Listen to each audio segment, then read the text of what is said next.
extra cautious with Dak Prescott, who's been dealing with shoulder soreness. According to Mike McCarthy, Dak did some light throwing on Saturday for the first time since leaving practice July 28th. Dak did not travel with the team to last Thursday's Hall of Fame game, but during the broadcast, Cowboys legend Troy Aikman gave his thoughts on the situation. Take a listen. The Cowboys are downplaying it, but I think when your franchise quarterback's missing the amount of time that he's missing, I tend to think it's probably a little bit more significant than what they have let on. Ooh, interesting words there. Shannon, is this a big deal or no big deal? It's not a big deal right now. Now, Skip, I was with a franchise quarterback, and he would miss a couple of days, 2 days, throwing it, his shoulder sore from throwing. He's back at it.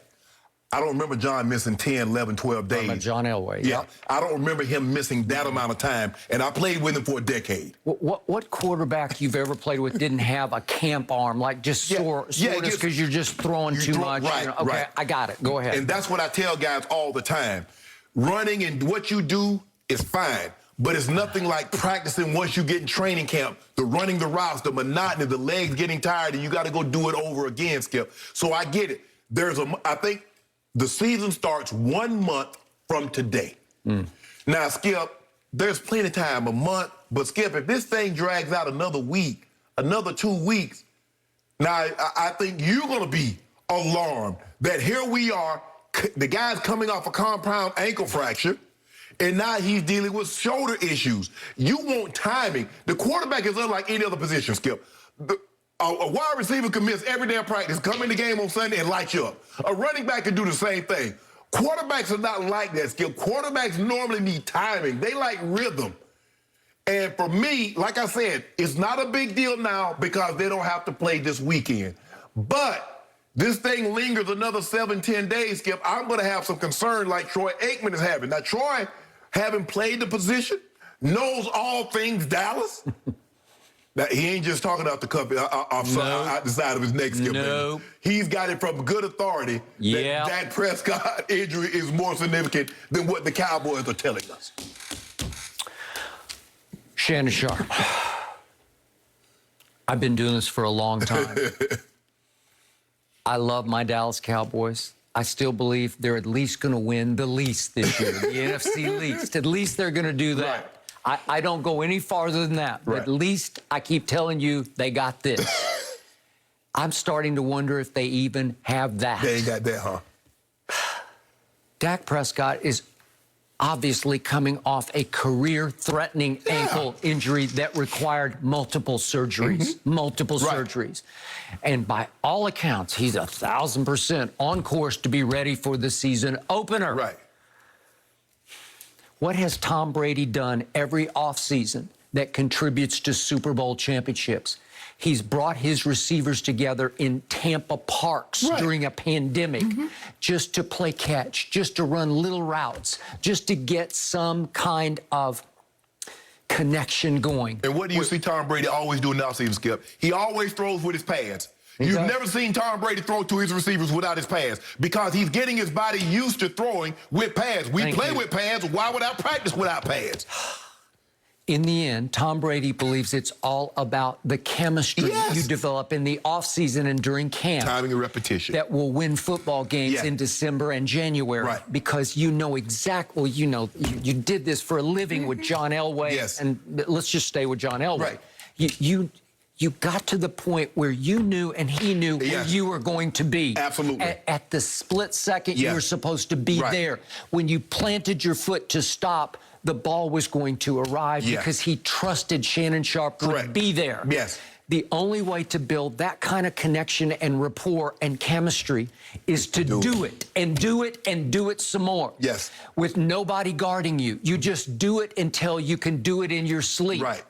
Dak can't do it right now, and I am befuddled to the point of I'm on the edge of the cliff over this because it's enough to miss the time he missed because of the ankle. It's enough to fear that he can't live up to a $75 million payday he gets this year. He's going to make $75 million this year. The second highest paid player in the NFL is Trent Williams at $36 million.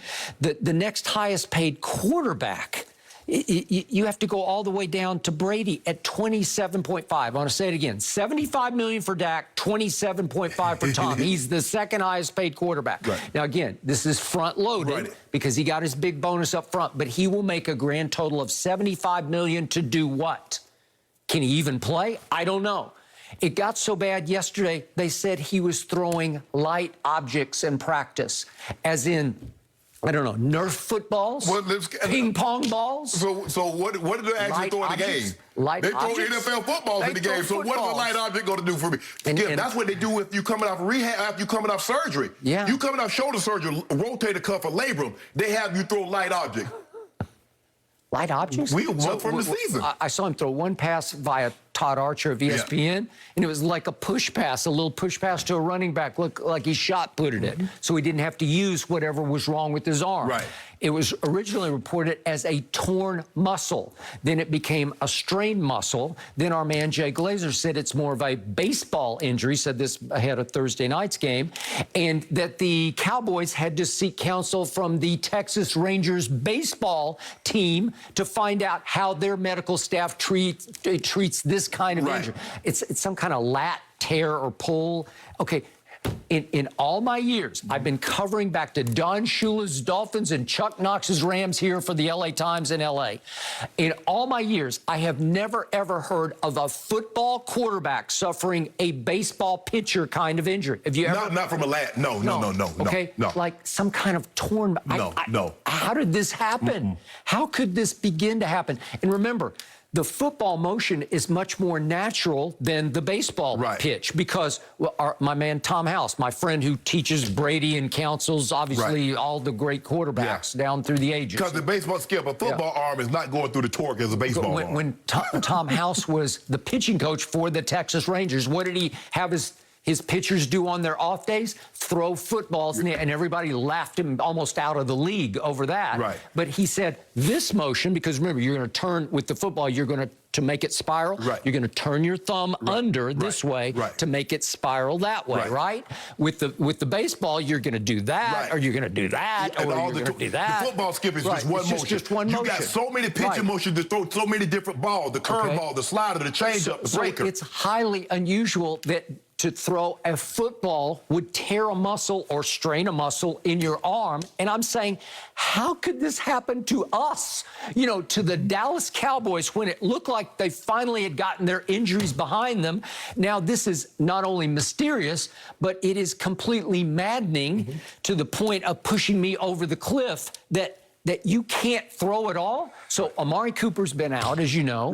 CeeDee Lamb is emerging, as I predicted that he would. He's going to become their #1 receiver sooner than later. But is Dak throwing to CeeDee in practice as we speak? No, he's not, because he can't throw. Because it's hard, Skip. The thing that why guys don't like their star guys to miss, Skip, because that guy is normally not as fast. He doesn't run the same type of route, the same cadence. Quarterback are rhythmic. John knew my cadence. I knew him. In my head, okay, I got jammed. That back, okay, Shannon cut the route. He's ready to throw. Go. Yes. Skip, and you need to see that in practice. You need to do that. Absolutely. And for me, like I said, Skip, right now, they don't play tomorrow. They don't play this weekend. They play this weekend, but it's a meaningless game. But if this thing drags out another week, 10 days, 2 weeks, Skip, I think everybody's going to be concerned. Okay, so they play Friday after they break camp. They play at Arizona. Then the following Saturday, which is August 21st, the night of the Pacquiao fight, they play at home against the Houston Texans. Well, that's the dress rehearsal. Third, you know, most teams only have 3, but they had 4 because of the Hall of Fame game. But this would be the proverbial dress rehearsal. Correct. In which your starter's going to play. Your starter's going to play at least to the half. Maybe 3/4. Okay, it's the one game in which a Tom Brady might play a half. Yeah, he might. Absolutely, yeah. He just might. Yeah. I've seen Belichick play Brady this is 2 or 3 years ago, his last year in New England, he played him into the third quarter of this game. Yes. Okay? Will Dak even be able to risk throwing a football on August the 21st? Because if he can't, they open at GOAT. They're at Brady, right? Yeah. Okay, well, good luck with that. And then maybe they'll still be trying to downplay and say it's not that serious, but I guy's going to miss all the preseason after he missed, 11 games last year. Right. But we feel comfortable with him going in, not having taken basically what he played, practice 3 days, 4 days. So you feel very comfortable. The guy basically missing the entire year and going straight and playing the defending Super Bowl champ.